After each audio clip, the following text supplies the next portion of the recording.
দেবেন। কারণ হচ্ছে গতকালকে আমরা তো প্রস্তুত ছিলাম, কিন্তু যেহেতু কারা কর্তৃপক্ষ হাজির করেনি এবং কালকের দিনটা আসলে নানান কারণে আমাদের মাননীয় বিচারকদেরও কিছু ব্যস্ততা ছিল রাষ্ট্রীয় অনুষ্ঠানের কারণে, সেগুলোর কারণে হয়তো তারা এটা করেছেন, কিন্তু আমাদের কাছে এই ইনফরমেশনটা ছিল না। তো আমরা প্রস্তুত ছিলাম। এরকম মাঝে মধ্যে হতে পারে বিশেষ কোনো কারণে সেদিন যদি সাক্ষী না আসে, সেটা হতে পারে প্রসিডিংস। তো সামনে এগুলো আর হবে না, কারণ রাষ্ট্রীয় একটা ট্রানজিশন চলছিল, সে কারণে অনেকেই সেদিকে যাবার চেষ্টা করেছেন, সে কারণে হয়তো সেটা হয়নি। ইনশাআল্লাহ সামনের থেকে স্মুথলি চলবে।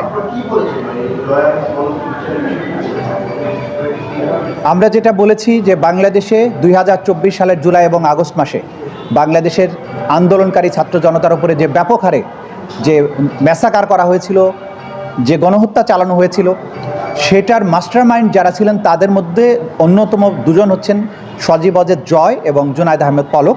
কারণ তারা দুজন আইসিটির দায়িত্বে ছিলেন। তারা সেই সময় ইন্টারনেট বন্ধ করে দিয়ে গণহত্যা সংগঠনের ব্যাপারে তারা সর্বাত্মক সহযোগিতা করেন এবং জুনায়েদ আহমেদ পলকের সাথে অন্যান্য মন্ত্রীদের সালমান এফ রহমান সাহেবের কথোপকথনের মধ্য দিয়ে দেখা যাচ্ছে এই গণহত্যাকে ফ্যাসিলিটেট করার ব্যাপারে তাদের মধ্যে সলা পরামর্শ হয়েছে, ষড়যন্ত্র হয়েছে, পরিকল্পনা হয়েছে। সেগুলো আমরা এখানে তুলে এনেছি এবং ইন্টারনেট বন্ধ করার মাধ্যমে ছাত্রদের মধ্যে পরস্পরের যোগাযোগ বন্ধ করে দিয়ে তাদেরকে গণহারে হত্যার সুযোগ তৈরি করে দেয়া, পরবর্তীতে যে গণহত্যা বাংলাদেশে হয়েছিল তা বিশ্ববাসীর কাছ থেকে আড়াল করার যে চেষ্টা, সেই কাজের সাথে তারা সম্পৃক্ত ছিলেন।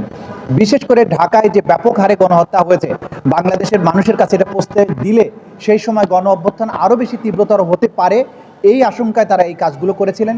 তারা হত্যাকাণ্ডের সাথে সরাসরি ষড়যন্ত্র, পরিকল্পনা, সরাসরি অংশগ্রহণ এবং গণহত্যাকে আড়াল করার যে কাজটা করেছেন, সেই বিষয়গুলো এই সাক্ষ্য প্রমাণের মধ্য দিয়ে আমরা তুলে এনেছি।